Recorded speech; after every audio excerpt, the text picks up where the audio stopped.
Gözlerinde açılır bu milletin seheri, senin adınla bağlı bu halkın her zaferi.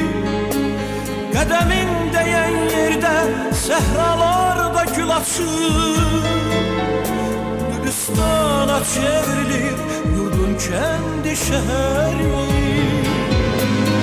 Güneş doğur elə bir harda çekilir adın, dosta fəxarət gelir gözü kör olur yadın.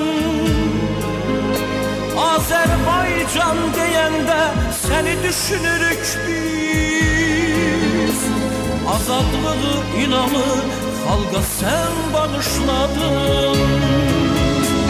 Sen elə bir zirvəsən, küləklər neyləyəcək,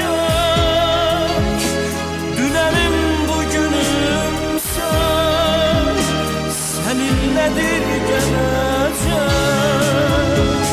Ne kadar Azerbaycan, ne kadar bu millet var, Heydər halkın diyecek, halk Heydər söyleyecek. Heydər halkın diyecek, halk Heydər söyleyecek.